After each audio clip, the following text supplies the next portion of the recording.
हमेशा कहते हैं कि भगवान को सच्चे दिल से प्यार करो, भगवान आपकी मुराद जरूर सुनता है। आज मैं आपको एक ऐसी कथा सुना रही हूँ जो कि मात्र और मात्र एक छोटी सी बच्ची की है। 8-9 साल की वो छोटी सी बिटिया है। जब उसने देखा कि मेरे पिताजी राधा रानी को अपनी बहन मानते हैं और अपनी बहन कह के बुलाते हैं, तो राधा जी से पूछा कि पिताजी आप राधा रानी को अपनी बहन मानते हो, तो आपकी बहन मेरी क्या लगेगी, मैं राधा रानी को क्या कह के बुलाऊं।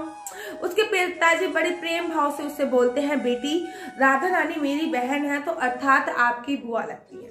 बचपन से ही वो राधा रानी को अपनी बुआ की संज्ञा में देने लगी, बुआ बुआ करके बोलने लग गई, बुआ बुआ से बातें करने लग गई। घर पे राधा रानी का स्वरूप था, राधा रानी से प्रेम करने लग गई, राधा रानी से प्यार करने लगी। बहुत दिन हो गए, पहले वो राधा रानी के पास जाते थे, बहुत दिन हो गए राधा रानी के मंदिर नहीं गई। अचानक से उसको याद आने लग गया कि बुआ आप मुझे अपने घर पे बुलाते नहीं हो, मुझे आपके घर की बहुत याद आती है। ऐसा हुआ कि उसके पापा का काम चलना बंद हो गया, और जब पिताजी का काम चलना बंद हो गया तो घर की आर्थिक स्थिति को देखकर पिताजी ने बरसाने और श्रीधाम वृंदावन जाना बंद कर दिया। जब पिताजी ने श्रीधाम वृंदावन और बरसाने जाना बंद कर दिया तो उस लड़की ने एक प्यारा सा लेटर लिखा। ये लेटर मैं यहाँ पे लगा दूंगी, आप इस लेटर को पढ़िए और उसकी भावना को देखिए कि उसने कितने सुंदर शब्दों में इस लेटर को लिखा है और बोला है कि हे राधा रानी मुझे तुम अपने पास जरूर बुला लो, मुझे आपके मंदिर की बहुत याद आती है। आप देखिए इसकी लिखावट देखिए, आपको पता चल रहा होगा कि कितनी छोटी सी ये बच्ची है। और कहते हैं ना कि बच्चे मन के सच्चे होते हैं। हमेशा मैं कहती हूँ कि जो भक्ति होती है वो हमें बचपन से प्रारंभ करनी चाहिए।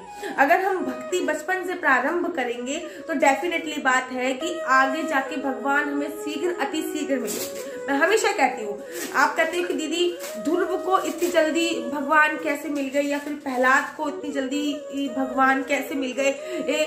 तो जितने बच्चे होते हैं, जितना ही बचपन में, जितने ही छोटेपन से आप भगवान को याद करते हो, भगवान आपके पास आ ही जाते हैं।